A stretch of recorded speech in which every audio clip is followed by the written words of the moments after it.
This time on Wildly Ordinary. I was very concerned that it wouldn't function at the end of the day.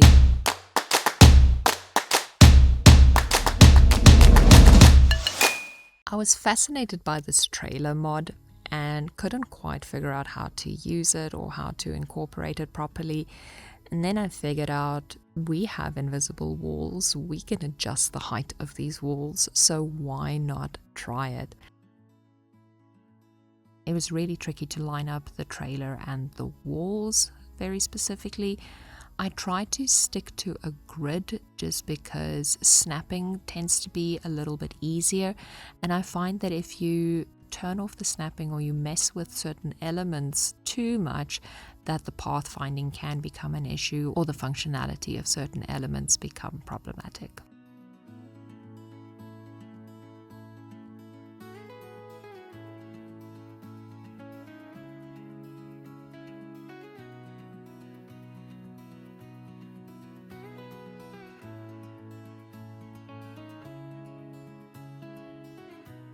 This build is about 50 square meters, which is kinda small, but I do think it's on par with a tiny home.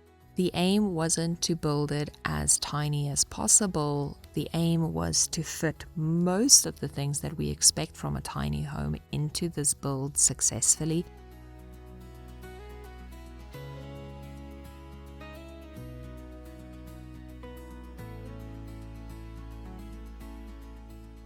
I was very concerned that it wouldn't function at the end of the day, so I did functionality tests as the build continued. The first thing I wanted to do was determine the height that is accessible for my para specifically. It would be interesting to test it with paras of different heights to see if they can also access these areas, but I think it is fairly common that if you're going to build a tiny home, that you build it to specifications that make sense for you. Now, obviously, our paras don't crawl into loft spaces, so it is a bit taller than we would normally expect, but I did try to make the floor area as compact as humanly possible.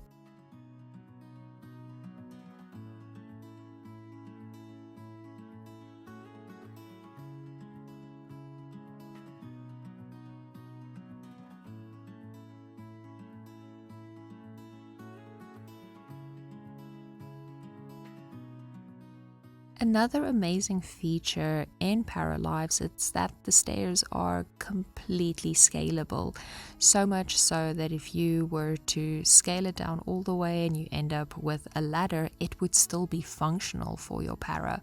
But I didn't want to go to that extreme because it looks kind of silly. What I do find is the landing of the stairs tends to freak out a little bit.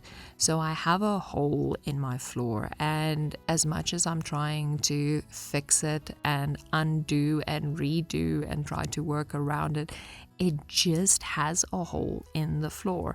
However, the functionality is still 100% there. Occasionally, you'll see an animation as my para walks over that it is a little bit of a dip, but we're gonna live with it and we'll cover it with a rug and no one will ever know. Watch your step. The aim was to place a comfortable bed in the space, but also make the area functional. So have your clothing, have areas where you can have a nightstand, but also have a view, but privacy at the same time. So when it comes to the window selection, I wanted to do something a little bit more modern, but ended up going against that decision. It just wasn't aesthetically pleasing at the end of the day. It would mean that the angles would have to line up with the roof. And because we can't place windows inside the side paneling of roofs at this point, it just became way too clunky and bulky and no longer looked like a tiny home, but rather some sort of monstrosity that someone slapped together.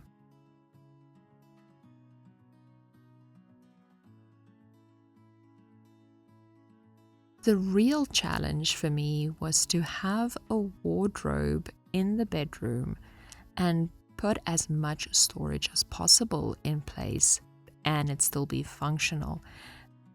And this took a couple of tries. This pushed, I think, the limitations of this build more than anything else. Not only because we have a small area of entry and exit from the bedroom, but because we have the stairs there as well. So there was a lot of reshuffling required, a lot of just figuring out the sizing, and a lot of silly moments where I had to just move pairs of shoes around ever so slightly. And I think in this case I got a little bit ahead of myself. I thought I checked the functionality of the space properly and then started decorating, just to find out that no, it needs to move. I just kept certain elements to the side to try and reuse them, and sometimes I did and sometimes I didn't.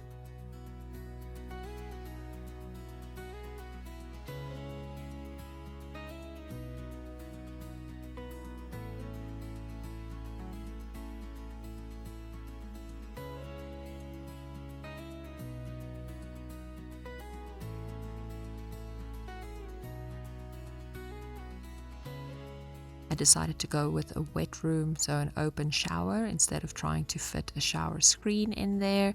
And we'll just hope and pray that it will all be okay at the end of the day.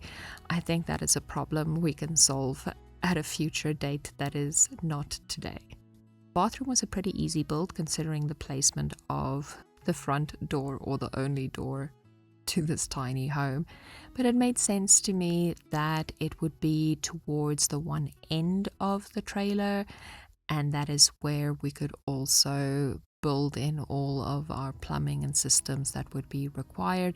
It made sense to me that it's further away from our living areas that might not be so intense in the resources required to run the space.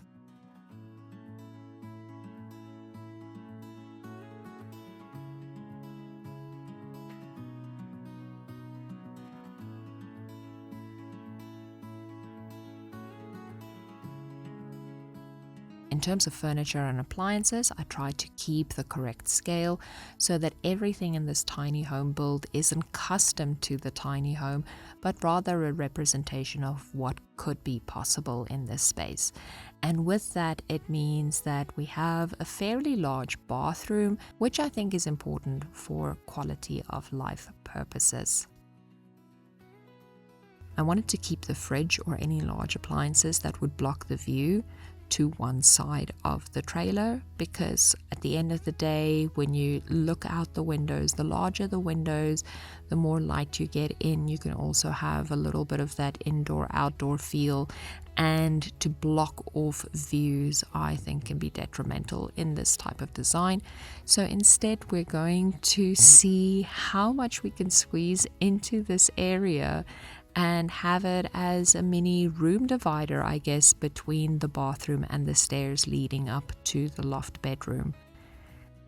It also goes fairly high because we don't have a traditional loft bedroom. It is full height for my para, which means that we need access to storage that is much higher. So we're gonna need a ladder just in case.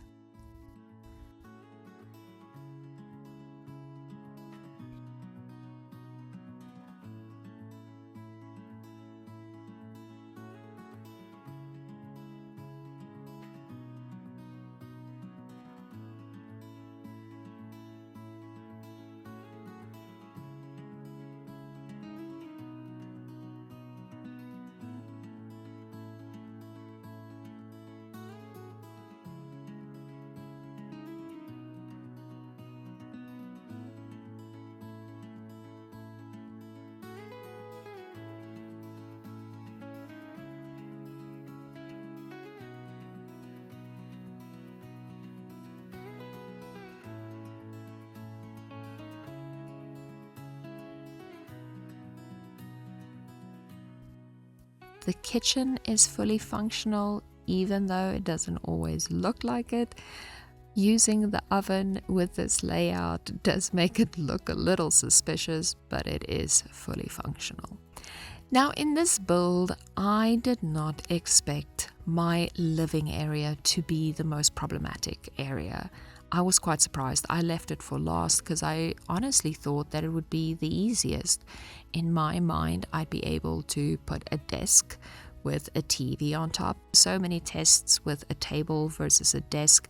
Would the para use a desk as a table to eat at?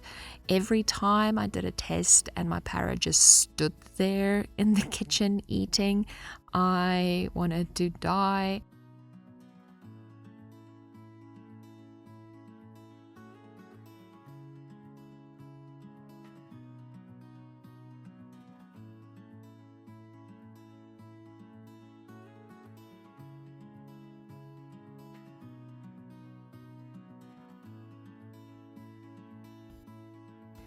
Seating was another issue.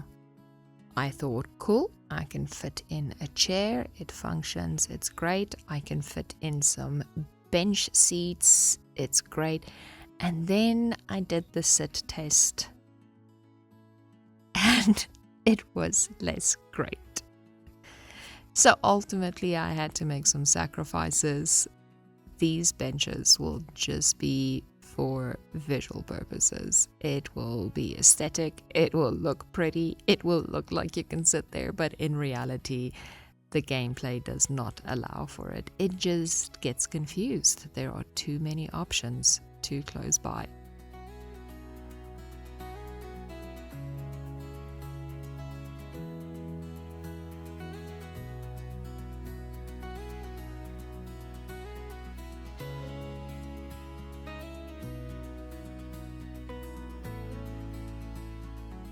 Like I said, it ends up being about 50 square meters, so it is a very tiny space, and I think that with the finances in this game, you can get a much larger house for the same price. Swap out a kitchen counter here or there, and it might be a little bit cheaper.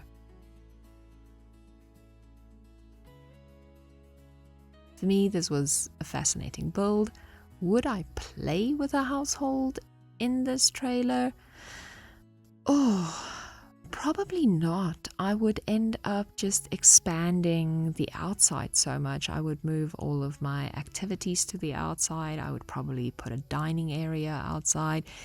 And I don't know if that is something that is maintainable over the long run, especially if we think to the future where seasons might be included.